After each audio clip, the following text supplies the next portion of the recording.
لله رب العالمين الرحمن الرحيم مالك يوم الدين إياك نعبد وإياك نستعين اهدنا الصراط المستقيم صراط الذين أنعمت عليهم غير المغضوب عليهم ولا الضالين. أعوذ بالله السميع العليم من الشيطان اللعين الرجيم. بسم الله الرحمن الرحيم. الحمد لله رب العالمين والصلاة والسلام على أشرف الأنبياء والمرسلين سيدنا ونبينا وشفيعنا بالقاسم محمد اللهم صل على محمد وآل بيته الطيبين الطاهرين الغر الميامين المعصومين واللعنة الله على أعدائهم أجمعين من يومنا هذا إلى يوم الدين. أما بعد فقد قال الله سبحانه وتبارك وتعالى في كتابه المبين. بسم الله الرحمن الرحيم. لقد أرسلنا رسلنا بالبينات وأنزلنا معهم الكتاب والميزان ليقوم الناس بالقسط وأنزلنا الحديد فيه بأس شديد ومنافع للناس. صلوات پڑھیے محمد وآلہ محمد. آج شب جمعہ ہے تو اس لیے ایک مرتبہ سورہ الحمد اور 3 مرتبہ سورہ توحید کی تلاوت کر کے اپنے تمام مرحومین، ہمارے مرحومین شہداء، علماء، صالحین، محبان اہل بیت جو اس دنیا سے جا چکے ہیں ان سب کی خدمت میں ہدیہ فرمائی ہے.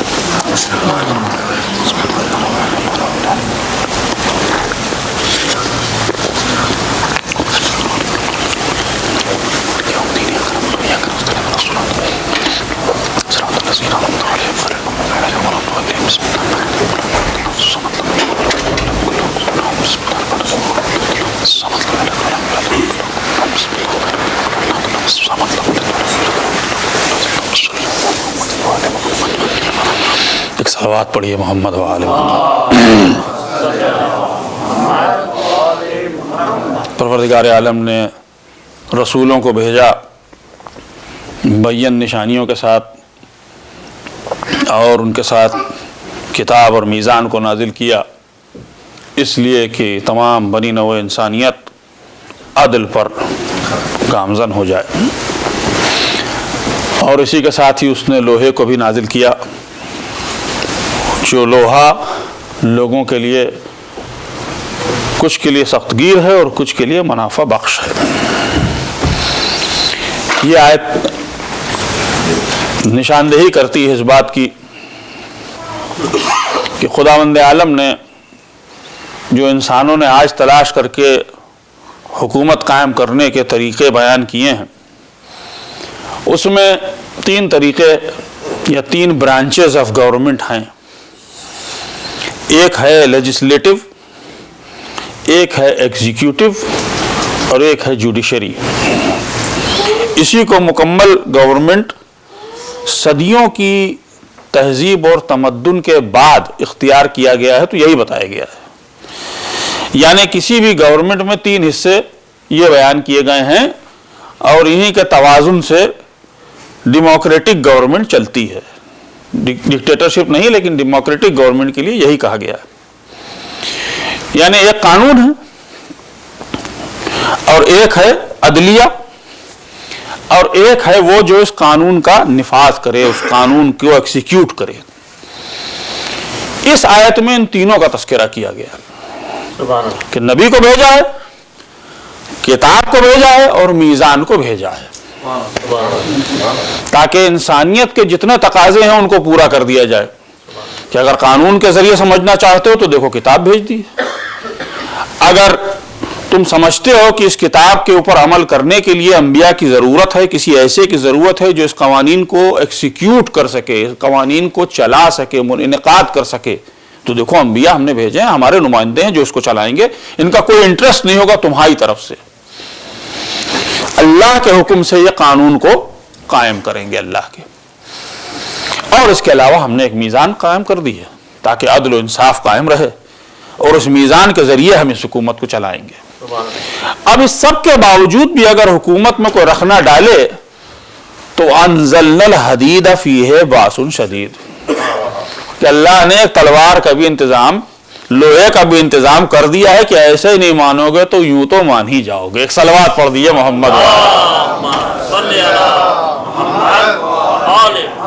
قرآن کے ایک ایک آیت میں وہ خوبیاں موجود ہیں کہ انسان اگر ان گوشوں کو تلاش کرے تو واقعی ایک بحر زخار ہے کہ جس میں انسان ڈوبتا چلا جائے، اور ایک ایک نقطے میں اس کو وہ حقائق نظر آ جائیں کہ وہ انسان اپنے آپ کو واقعی وجد محسوس کرے کہ کہاں پہنچ گیا ہے وہ۔ اور ہم تو اس کے ماننے والے ہیں کہ جو نقطوں میں حقائق کو تلاش کر لیتے ہیں، ہم پھیلے ہوئے قرآن کو بھی دیکھتے ہیں، وہ سمٹے ہوئے نقطے کو بھی دیکھتے ہیں، ہم پوری قرآن کی آیات کو بھی دیکھتے ہیں اور نقطۂ تحت با کو بھی دیکھتے ہیں۔ جیسے ہی ابتدا کرتے ہیں مسکراہٹ آ جاتی ہے، ارے پہلی ملاقات انہی سے ہو گئی ہے۔ ایک صلوات پڑھیے محمد والے۔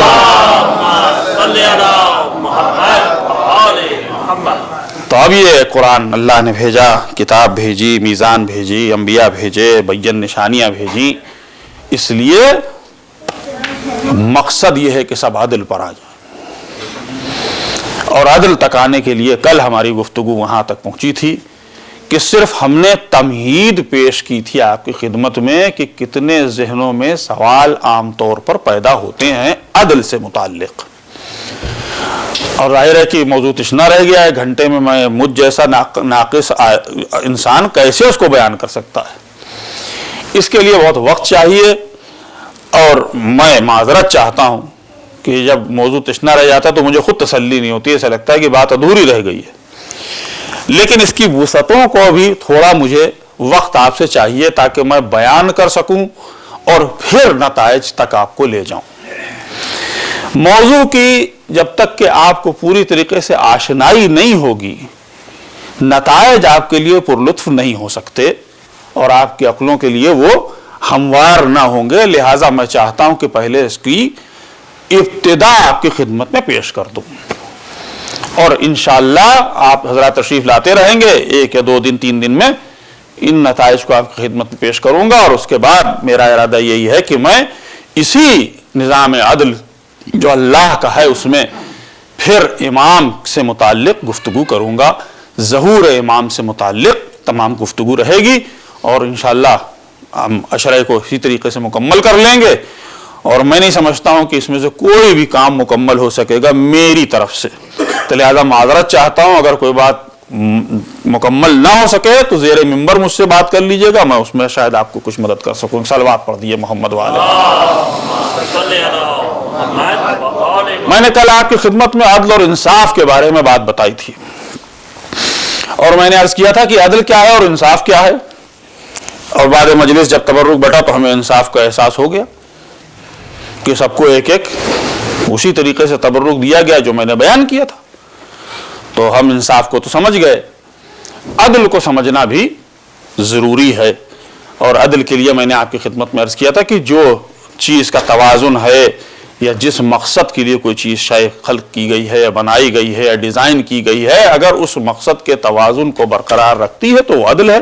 عدل وہی ہے کہ جو کسی چیز کو اس کے جائز اور حق مقام پر رکھنے کا نام عدل ہے، اس سے اس کو تبدیل کر دینے کا نام ظلم ہوتا ہے۔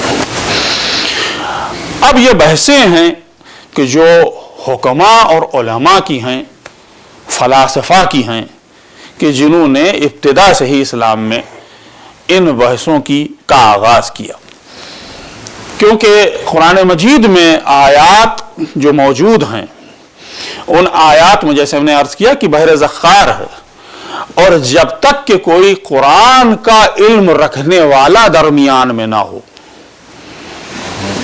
قرآن کو سمجھنا بڑا مشکل کام ہے، ناممکنات میں سے ہے۔ خالق کا کلام اور بندے کا ذہن اور عقل. یعنی یوں سمجھ لیں کہ ایک چھوٹے سے بلب کے لیے اگر ملین واٹ کی ملین وولٹیج کی الیکٹریسٹی بھیج دی جائے تو اس بلب کا حشر کیا ہوگا؟ نہیں ہو سکتا، جل نہیں سکتا، وہ پھک جائے گا، ختم ہو جائے گا، ایک دھماکہ ہوگا غالباً. لیکن اگر اس کے درمیان میں ایک ٹرانسفارمر لگا دیا جائے تو کرتا کیا ہے کہ وہ ہائی وولٹیج کو لے کے جو ادھر سے آ رہا ہے اس کے لیے لو وولٹیج بنا دیتا ہے. اس کا رابطہ رہتا ایک طرف ہائی وولٹیج سے اور دوسری طرف لو وولٹیج سے ہے تاکہ بات واضح بھی ہو جائے اور بار نہ بنے. جن حضرات نے اس وسیلے کو بیچ سے نکال لیا وہ سمجھیے کہ ہائی وولٹیج سے مسلسل کھیل رہے ہیں. اب ان کا حشر کیا ہوگا میں نہیں بتا سکتا، یہاں پہ کیا ہوگا اور وہاں کیا ہوگا. ایک صلوات پڑھ دیجیے محمد.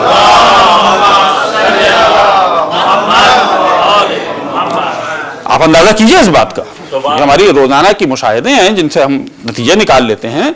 تو جب یہ حال ہے اس وقت بھی، اس دور میں بھی، صدر اول میں، ابتدا میں، پیغمبر کے بعد، چونکہ باب مدینۃ العلم سے دور ہٹ گئے. جو قرآن کا عالم تھا وہ گھر میں بیٹھ گیا. 25 برس اس نے خاموشی سے گزار دیے. جب اس کو موقع بھی ملا تو الٹی سیدھی باتوں میں اس کو الجھانے کی کوشش کی گئی. جنگ میں لگ جائیے، فساد، ہنگامے، امن کی کیفیت نہیں ہوگی. ان سے کوئی ویسے سوال نہ پوچھے جائیں کہ جو بنیادی سوال ہیں، جو قرآن سے متعلق ہیں، جو تفسیر سے متعلق ہیں. اب آپ سمجھیں کہ اگر عصمت کو اس طرح سے الجھانے کی کوشش کی جائے اور اس کے بعد بھی، اس کے باوجود بھی اگر ہمیں نہج البلاغہ کی شکل میں ایک کتاب مل جائے تو یہ معجزہ ہے عصمت کا کہ جس نے پھر بھی میراث اپنی چھوڑ دی ہمارے درمیان. ورنہ عام انسان ہوتا تو انہی سب میں الجھ جاتا. لیکن علی وہ ایک شخصیت تھے کہ جن کی شخصیت کے ہر رخ سے، ہر رخ ان کا علی تھا.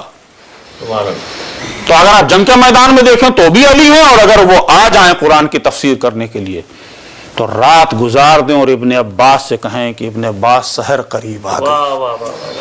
تو آپ سمجھ لیں کہ کتنا بڑا مفسر تھا ان کے درمیان، لیکن چھوڑ دیا دامن ان سے.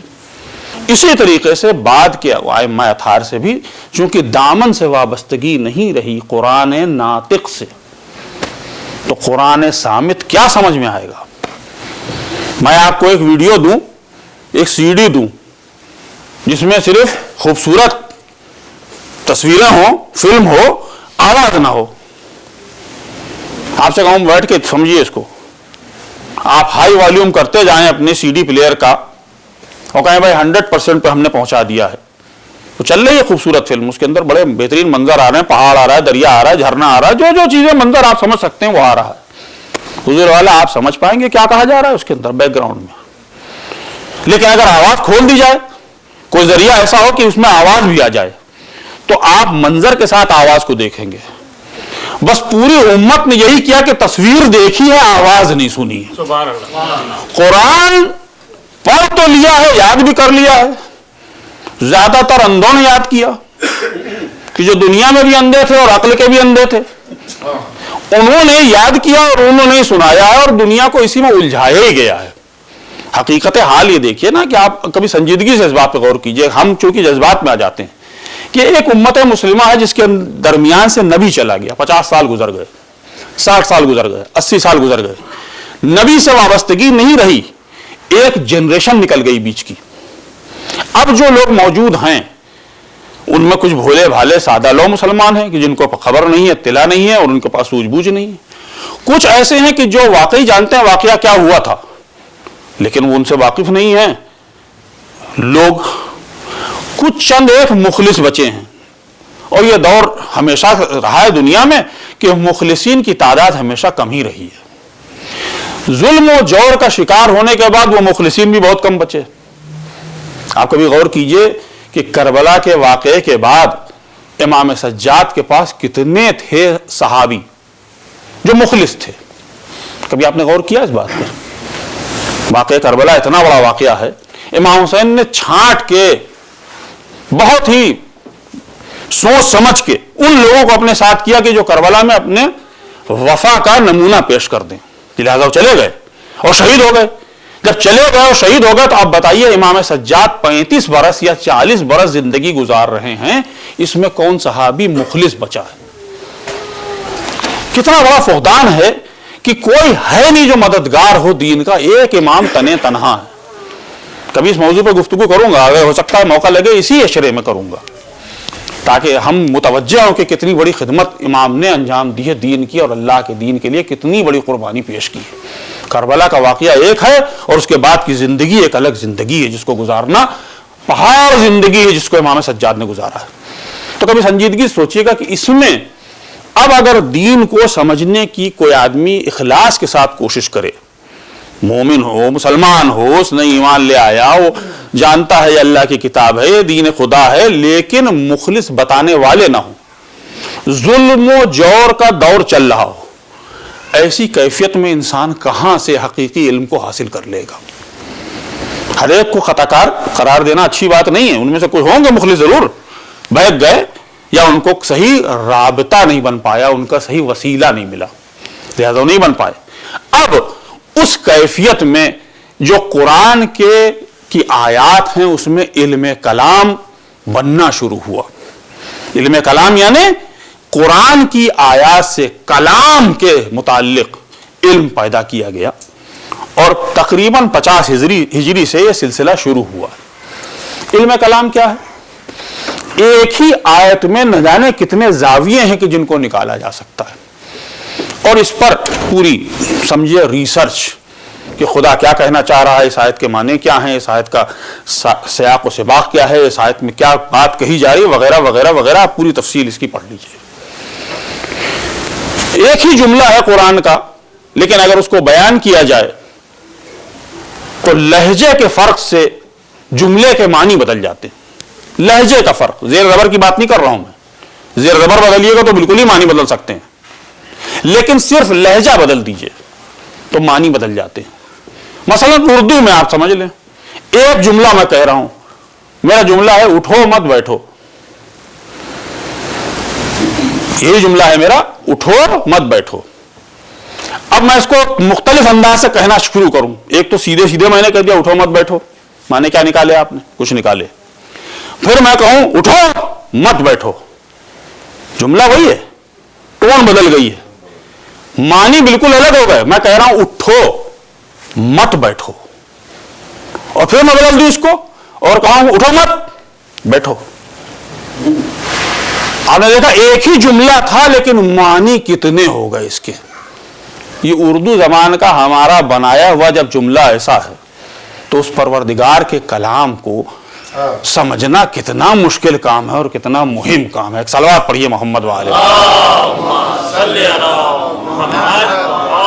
چنانچہ علم کلام کے لوگوں نے کام کرنا شروع کیا، اور پہلا جو ان کا مقابلہ ہوا، یا کہیے کہ پہلی مہم جو ان کے سامنے آئی، وہ جبر و اختیار کیا گئی کہ آیا ہم مختار ہیں اور سارے کام جو ہم اپنے انجام دیتے ہیں اس میں اللہ کا کوئی دخل ہے یا نہیں ہے، یعنی ہم بالکل آزاد ہیں۔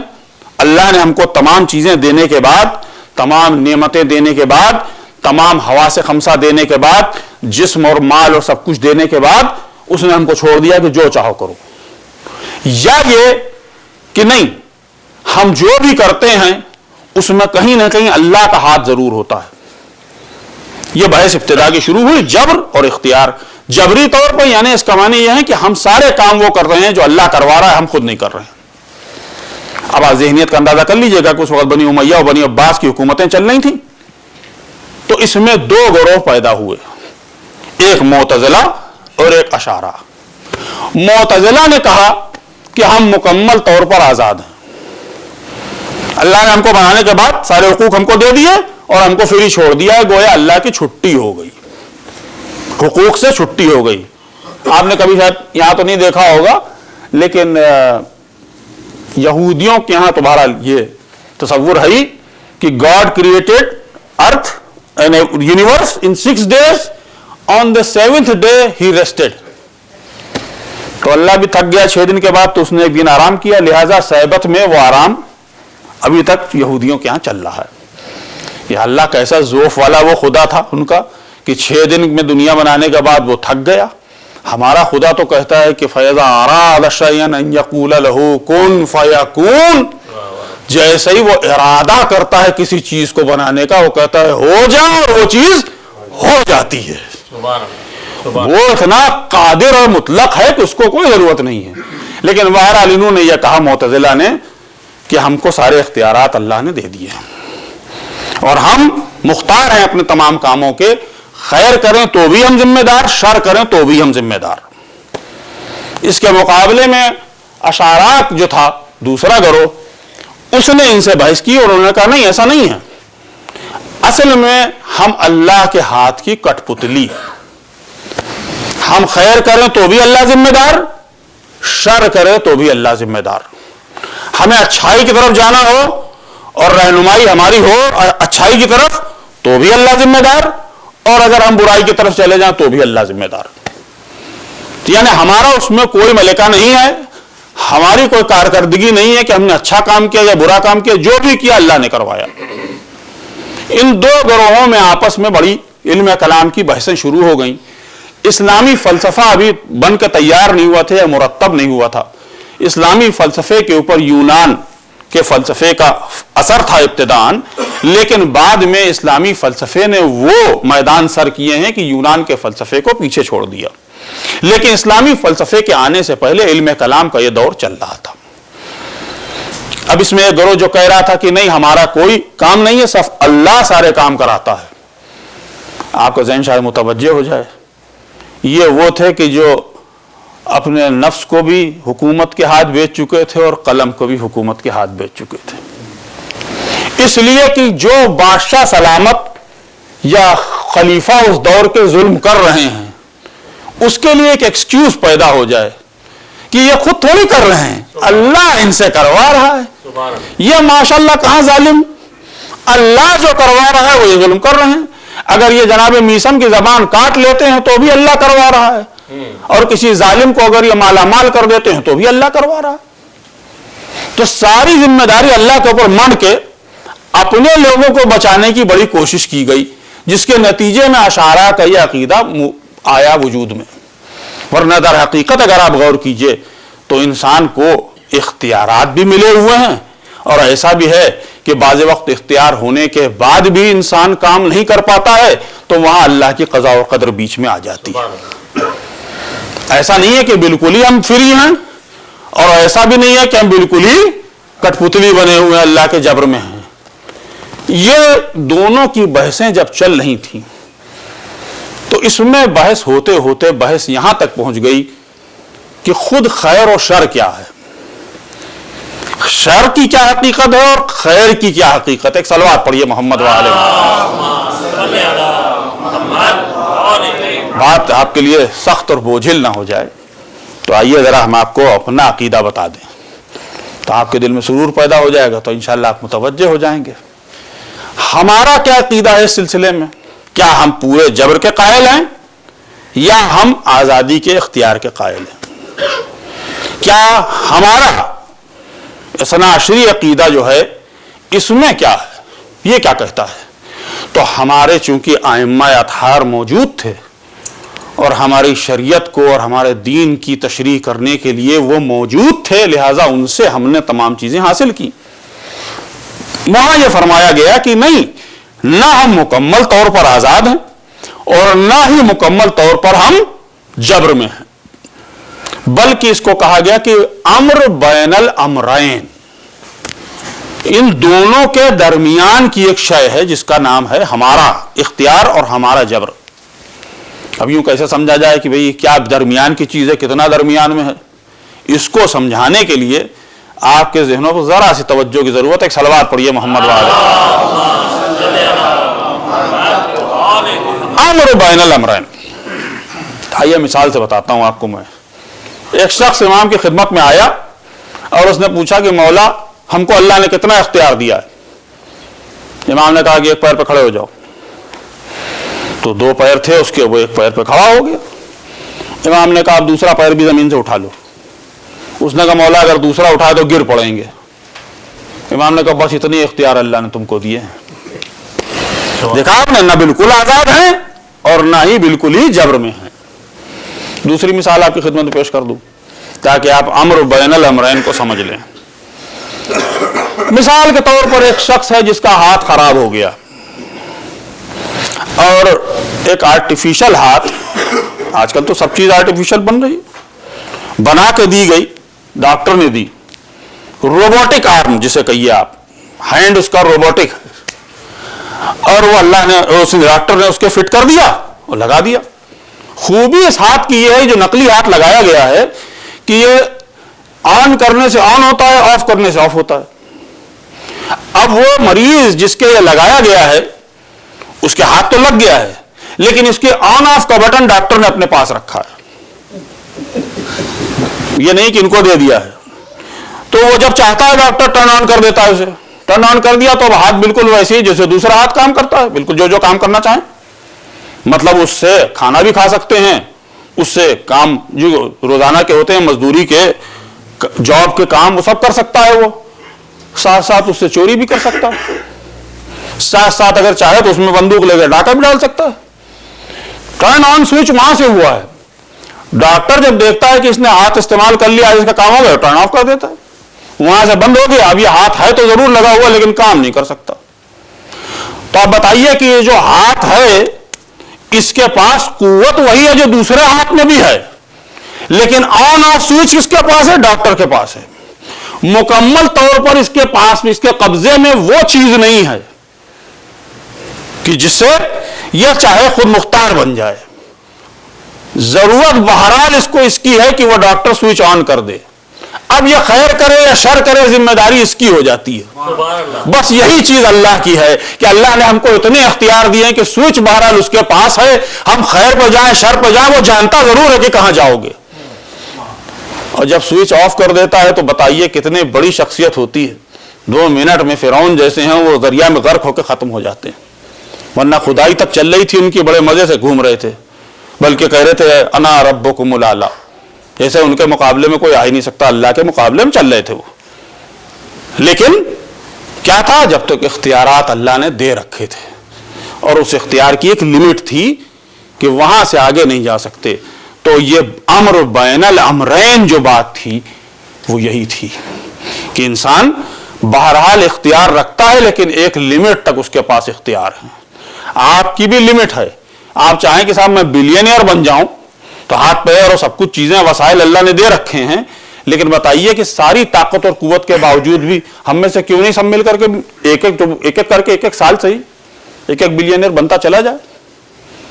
تو یہاں اختیارات کہاں ہیں؟ اللہ کے پاس ہیں یہ اختیارات. بہرحال کوشش آپ کی ضرور جاری ہے, جبر نہیں ہے. بننے کے لیے آپ کو پوری چیزیں آپ کے حوالے کر دی گئی ہیں, لیکن بہرحال سوئچ اس کے پاس ہے. جس کو چاہے گا اس کو بنائے گا, جس کو چاہے گا اس کو نہیں بنائے گا. اب بتائیے اس میں کیا خوبی ہے بل گیٹس میں جو بن گیا اور ہم لوگ نہیں بن پائے؟ کا بڑا مومن ہے, صبح شام روزے رکھتا ہے, نمازیں پڑھتا ہے. وہ نہیں, اس کا ایفرٹ الگ تھا, اس کی کوشش الگ تھی. اس کو اللہ نے دوسرے اختیارات جو اختیار دیے تھے اس میں موقع اس کو دے دیے. اور ہو سکتا ہے کہ ہم لوگوں کو جو نہیں بنایا ہے ہمارے لیے یہی بہتر تھا, ورنہ اگر بنا دیتا تو ہم میں انانیت آ جاتی, ہم پتہ نہیں کہاں سے کہاں پہنچ جاتے. تو اللہ نے جبر اور اختیار کی جو چیزیں ہیں اس میں انسان کو یہیں تک لمٹ دے رکھی ہے, بس اس کے علاوہ کچھ نہیں. ایک صلوات پڑھیے محمد اب یہ بحثیں شروع ہوئی کہ خود بذات خود خیر اور شر. مثلا ہم اللہ کے عدل کی گفتگو کر رہے ہیں. عدل الہی, اللہ کا عدل خود بذات خود عدل کی کیا حیثیت ہے اور بذات خود ظلم کی کیا حیثیت ہے. اللہ کو ہم سب مل کر کے تمام حضرات عادل مانتے ہیں, اور میں نے آپ سے کل عرض کیا تھا کہ دلیل پیش کرنے کی منزل میں ہم پریشان ہو جاتے ہیں. کہاں سے پیش کر دیں؟ ہم کو جو دینیات کی کتاب میں 4 لائن کی ڈیفینیشن عدل کی بتائی گئی تھی اس میں کوئی دلیل نہیں تھی. اس میں تشریح تھی کہ اللہ کو عادل ہم کیوں مانتے ہیں. اللہ سے ہم مانتے ہیں کہ اللہ کے تمام کام, تمام افعال خدا جو ہیں وہ عدل پہ ہیں. لیکن ہم دلیل پیش کریں نا. تو میں نے آپ سے کل نہ جانے کتنے سوال کیے تھے, مجھے تو اب یاد بھی نہیں ہے, وہ سب آپ کی دلیل کے خلاف جاتے ہیں. آپ بتائیں وہاں عدل کہاں مل رہا ہے آپ کو؟ اگر عدل یہی ہے اللہ کا تو یہ فرق تفریق نہیں ہونی چاہیے, یہ ڈسپیرٹی نہیں ہونی چاہیے, یہ ہم میں فرق نہیں ہونا چاہیے, سب ایک سے ہونے چاہیے. لیکن بہرحال ہم دیکھتے ہیں کہ سب میں فرق نظر آتا ہے. خود رسولوں میں فرق اللہ نے پیدا کر دیا. تلک الرسل فضلنا بعضهم علی بعض, ان میں سے کچھ بعض ایک دوسرے سے فضیلت رکھتے تھے. جو منزلت ہمارے رسول کی ہے وہ کسی اور کی نہیں. تو جناب موسیٰ کمپلین نہیں کر سکتے کہ آپ نے تو ہم کو ویسا نہیں بنایا. اللہ خدا کی بارگاہ میں کمپلین تو کر ہی سکتے ہیں کہ بھائی ہم کو بھی آپ سردار انبیاء بناتے. یہ عدل کا تقاضا ہے. تو میں نے آپ سے عرض کیا تھا کہ جہاں ہم عدل کی بات کرتے ہیں تو اب چونکہ ہم عدل کو پہچان گئے ہیں تو اب ذرا دلیل اس کی پیش کرنی ہوگی اور بذات خود یہ دیکھنا ہوگا کہ عدل ہے کیا, اس کی کچھ اپنی حیثیت بھی ہے یا نہیں ہے. تو جب بحثیں متکلمین کے درمیان ہوئی تو ان میں بھی یہی فرق ہوا کہ معتزلہ نے کہا کہ یہ تمام نیکیاں جو ہیں, اقدار جو ہیں, اچھائیاں جو ہیں, عدل ہے, سچائی ہے, علم ہے, تقوی ہے, نیکی ہے, ان تمام کی ایک اپنی حیثیت ہے, ایک اپنی حقیقت ہے. اس کے مقابلے میں کذب ہے, چوری ہے, غیبت ہے, غنا ہے, برائیاں ہیں, ان کی بھی اپنی حقیقت ہے. اللہ عادل ہے. ہم نے صفات ثبوتیہ اور سلبیہ پڑھا تھا.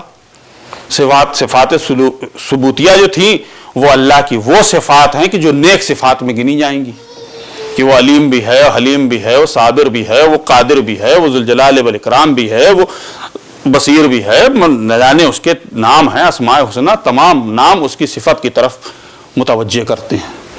ساتھ ہی ساتھ وہ ظالم نہیں ہے, وہ جھوٹا نہیں ہے, استغفر اللہ, وہ صادق الوعد ہے, وہ ایسا نہیں کہ اپنے وعدے سے پھر جائے, وہ ایسا نہیں ہے کہ وہ کسی کے اوپر ظلم کر دے, وہ ایسا نہیں ہے کہ معاذ اللہ کوئی عمل اس کا فعل جہالت کی بنا پر ہو. یہ تمام برائیاں ہیں اس کی, یہ صفات اس میں نہیں ہیں, لہذا صفات سلبیہ کہلاتی ہیں. صفات ثبوتیہ اور سلبیہ یہ ہم پڑھ چکے ہیں. یہ چیزیں اس میں نہیں ہیں اور یہ چیزیں اس میں ہیں, یہ ہم جانتے ہیں. تو اب اللہ عادل ہے یا نہیں ہے, ایک بحث اس کی اور ہے. لیکن بذات خود عدل کے سلسلے میں چونکہ عدل کی ہی حیثیت کو طے کرنا ہوگا کہ یہ نیکی ہے یا نہیں, اس کی کوئی حقیقت ہے یا نہیں. صلوات پڑھیے محمد والے. اور جب ہم یہ طے کر لیں کہ ہاں یہ عدل ہے اور یہ نیکی ہے تو ہمیں پھر تمام چیزیں سمجھ میں اور آسانی سے آ جائیں گی. معتزلہ نے یہ کہا کہ نہیں, یہ تمام نیکیاں ہیں, ان کی اپنی ایک حقیقت ہے. اور اشاعرہ نے کہا کہ کوئی شے, چاہے وہ سچائی ہو, علم ہو, عدل ہو, انصاف ہو, نیکی ہو, جتنی اچھائیاں آپ گناتے چلے جائیے, ان سب کی بذات خود کوئی حیثیت نہیں ہے. ان کو اللہ نے کہا اچھی تو اچھی ہیں, اللہ نے کہا بری, جن چیزوں کو تو وہ بری ہیں. اللہ نے کہا چوری بری چیز ہے تو بری ہو گئی ہے. اگر اللہ کہہ دیتا کہ چوری اچھی چیز ہے تو ہم مان لیتے کہ چوری اچھی چیز ہے. یہ بحثیں شروع ہو گئیں کہ بذات خود خیر اور شر کی کوئی حیثیت نہیں ہے, اشاعرہ نے کہا. اب اگر یہ مان لیا جائے تو اللہ کی صفات کے بارے میں پھر ہم کیا کہیں گے, کیونکہ خدا کی صفت, ذرا آپ چلیے ہمارے ساتھ تھوڑا خدا کی بارگاہ میں اور پروردگار کے بارے میں ذرا آپ غور کیجئے کہ خدا کی ذات اور اس کی بے بہا صفات, ان سب کو ہم کیا کہتے ہیں, ہر صفت عین ذات ہے. یعنی ہم کہتے ہیں علم, اللہ کا علم, تو یہ اللہ سے جداگانہ نہیں ہے, وہی ہے جو اللہ ہے, عین ذات ہے. کوئی صاحب ڈاکٹر ہیں تو ڈاکٹر بعد میں بنے ہیں, آدمی پہلے تھے, کسی کے بیٹے پہلے تھے, کسی کے بھائی پہلے تھے, کسی بہن کے بھائی پہلے تھے, ہو سکتا ہے کسی بچے کے باپ بھی ہوں, وہ سب چیزیں الگ ہیں. ذات الگ ہے, صفت الگ ہے. ایک صاحب شاعر ہیں, بیٹھے ہوئے تشریف فرما ہیں, ان کے بھائی بھی ہوں گے, بہن بھی ہوں گی, ان کے بچے بھی ہیں, ان کے ماشاءاللہ والد محترم بہت بڑے شاعر تھے. یہ تمام چیزیں ان کی صفت سے وابستہ ہیں, ذات سے نہیں ہیں. ذات الگ صفت الگ, لیکن ہم کہتے ہیں کہ اللہ کی ذات اور صفت ایک ہی چیز ہے, اس میں کوئی فرق نہیں ہے. لیکن اگر آپ ان چیزوں کو, ان نیکیوں کو, ان اقدار کو جداگانہ کر لیں کہ ان کی کوئی حقیقت نہیں ہے, تو ماننا پڑے گا کہ خدا کی ذات کسی وقت موجود تھی, ہمیشہ سے اور ہمیشہ رہے گی, ساتھ ساتھ یہ صفات بھی موجود تھیں. کیونکہ بہرحال صفت سے انکار اشارہ بھی نہیں کر پائے. انہوں نے بھی مانا کہ ہاں صفت ہے اللہ کی کہ وہ قادر ہے, انہوں نے مانا کہ ہاں صفت ہے اللہ کی کہ بصیر ہے, انہوں نے مانا کہ اللہ کی صفت ہے کہ وہ علیم ہے. لیکن علیم اور بصیر اور سب کچھ ہونا, یہ ذات الگ ہے اور صفت الگ ہے. جب ذات اور صفت الگ ہو گئی تو اس کا مطلب یہ ہوا کہ قدیم ہونے کی جو اللہ کی صفت تھی وہ ختم ہو گئی, کیونکہ کسی وقت ایسا تھا کہ اللہ بھی تھا اور یہ صفات بھی تھیں. آپ سمجھ رہے ہیں؟ تو اس کے معنی یہ ہوئے کہ اللہ کی توحید تک پہنچ گئے یہ لوگ. بحث وہاں تک پہنچ گئی کہ خدا کی توحید تک جا کر حملہ کر دیا, اس لیے کہ دونوں میں اختلاف تھا, اس لیے کہ بادشاہ نے وقت کی آبرو کو بچانا تھا اور قلم بکے ہوئے تھے, لہذا یہ کام کیا گیا. ایک صلوات پڑھ دیے محمد وعلیہ. اس کے مقابلے میں معتزلہ نے کہا کہ نہیں, اللہ کی ذات اور اس کی صفت ساتھ ساتھ ایک ہی ہے, ان میں کوئی جداگانہ نہیں ہے, ایک ہی صفت عین ذات ہے. لیکن وہ بھی بعد میں چل کر کے بحثوں میں لڑکھڑا گئے. اتفاق کی بات یہ ہے کہ قرآن مجید خود کہتا ہے کہ جو اس سے ہدایت حاصل کرنا چاہتا ہے اس کو یہ ہدایت دے دیتا ہے, لیکن یہی قرآن جس سے اگر کوئی ہدایت نہ حاصل کرنا چاہے تو یہی قرآن اس کو غلط راستے پر بھی پہنچا سکتا ہے. ہمارے سامنے کی مثال موجود ہے, وہ تورا بورا میں بیٹھے ہوئے تھے, قرآن کی تشریح تو کر رہے تھے, اور کیا کر رہے تھے ہم لوگوں نے تو دیکھا ہی ہے. بڑے عمدہ قسم کی فصیح عربی میں ان کے ہر 2 مہینے پہ 1 مہینے پہ کیسٹ آ جاتے تھے, دھمکی بھی دیتے تھے اور ساتھ میں 4 قرآن کی آیتیں پڑھ دیتے تھے. یہ قرآن کے مفسر تھے.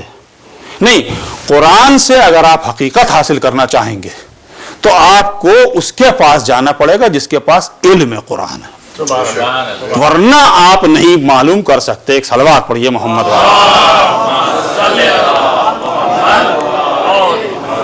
تو انہوں نے اصلاً یعنی حقیقتاً ان نیکیوں سے ہی انکار کر دیا. اور پھر انہوں نے ایک بات اور کہی اشعراء نے کہ یہ جتنی بھی صفات ہیں جو اچھی صفات ہیں, علم ہے اور تقوی ہے, مثلا اللہ کا قادر ہونا ہے, اللہ کے پاس علم ہونا ہے, اللہ کا بصیر ہونا, حکیم ہونا, یہ تمام چیزیں جو ہیں, اور اللہ کے جتنے افعال ہیں جو کام انجام دیتا ہے, اس کو ہم دنیا والوں کے یا مخلوق کے قوانین کی قید میں نہیں رکھ سکتے. یعنی اللہ کی ذات اس سے بلند ہے کہ ہم کہیں کہ وہ عدل سے کام کرتا ہے, اللہ کی ذات اس سے کہیں بلند ہے کہ ہم کہیں کہ اللہ وہی کرے گا جو ہمارے قانون کے تحت آتا ہے. تو انہوں نے کہا ہم کچھ نہیں کر سکتے, یہ تو اللہ کے اوپر ایک طرح کی بندش لگانے کا کام ہو جائے گا. دوسری طرف اشعراء نے, معتزلہ نے کہا کہ نہیں, اللہ کا ہر فعل حکمت سے بھرا ہوا ہوتا ہے, اللہ کا ہر فعل عدل سے بھرا ہوا ہوتا ہے, اللہ خیر کا منبع ہے, شر سے اس کا کوئی تعلق نہیں ہے. ایک صلوات پڑھیے محمد. اس پوری بحث کا نتیجہ یہ نکل کے آیا آخرکار کہ معتزلہ جو 4تھی صدی میں ختم ہو گئے, اب ان کا نام و نشان باقی نہیں.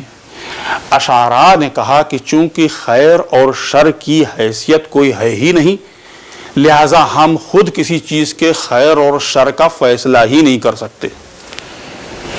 ہمیں اس کے فیصلہ کرنے کے لیے ضرورت ہے قرآن کی اور حدیث کی. اب آپ واقف ہیں کہ قرآن تو بہرحال تحریف نہیں ہوئی ہے, لیکن حدیثیں اتنی ماشاءاللہ ہیں اور اس کی بھی بہترین کتابیں موجود ہیں کہ جس میں سب سے عظیم کتاب, جس کو آپ لوگ جانتے بھی ہیں بہت اچھے طریقے سے, کہ وہ ایسی صحیح کتاب ہے کہ جو پڑھ لے وہ ایک دم صحیح ہو جائے. ہے حقیقت کی نہیں؟ یہ ان صاحب نے جنہوں نے ان احادیث کو جمع کر کے قریب 5400 کچھ احادیث اس کے اندر ہیں غالباً، انہوں نے فرمایا یہ کہ یہ 5 لاکھ تھیں، چھانٹ پٹک کے 5472 یا کچھ ایسی تعداد ہے جو اس میں انہوں نے رکھی ہے۔ اور یہ بھی انہوں نے فرمایا کہ ہر حدیث پر وہ 2 رکعت نماز پڑھتے تھے، استخارہ کرتے تھے۔ تو آپ سوچیں کہ 500,000 حدیثوں کے لیے 2 رکعت کے حساب سے 1,000,000 رکعت نماز تو بیچارے نے اسی پہ پڑھ دی۔ اب بیچارے کہوں گا اور کیا کہوں گا، چارہ تو تھا نہیں اس کے پاس کوئی۔ اور اس کا نتیجہ یہ نکل کے آیا ہے کہ جس میں استغفر اللہ معاذ اللہ، یعنی بہت سی ایسی باتیں ہیں جو کہ ممبر کیا گھر میں بھی بیان نہیں کر سکتے آپ۔ بلکہ ہمارے ایک دوست نے تو مذاق میں کہا کہ اگر یہ بات تصویر ہو تو گھر میں رکھ بھی نہیں سکتے۔ ایک صلوات پڑھیے محمد۔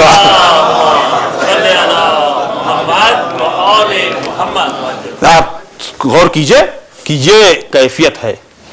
اور ایسا ہی اور دوسری کتابوں کا بھی سلسلہ ہے کہ جن میں آپ خدا کے بارے میں ہی صرف پڑھ لیجئے اور کسی کے بارے میں نہیں، چھوڑ دیجئے سب کو، صرف ذات واحد کے بارے میں، وہ قل هو اللہ احد والا خدا، وہ اللہ الصمد والا خدا، وہ باری تعالی کہ جس تک ہماری رسائی ناممکنات میں سے ہے، جس کے لیے امیر المومنین کہتے ہیں کہ فکر کی پرواز وہاں تک پہنچ ہی نہیں سکتی جہاں وہ ہے، مدح ثنائی اس کی ہی نہیں جا سکتی، کیونکہ الفاظ میں وہ وسعتیں نہیں ہیں جو اس کی وسعت کو بیان کر سکے۔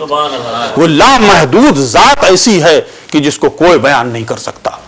اس کے لیے لکھا جا رہا ہے کہ روز قیامت اب کیا ہوگا، چونکہ اب عجیب قسم کی الٹی گنگا بہ رہی ہے، تو ہوتے ہوتے ایک جہنم کی کیفیت یہ ہوگی کہ بڑے طغیانی میں ہوگی وہ، اور پھر اس کے بعد وہ چیخے گی کہ میرا پیٹ نہیں بھر رہا ہے، تو کہے گی کہ حل من مزید، حل من مزید۔ اب بھائی ہم تو ہوتے تو ہم ہوں گے اگر وہاں، اور اگر نہیں گئے اس میں تو ہم کہیں گے حاضر ہے یزید۔ ایک صلوات پڑھیے محمد و آل محمد۔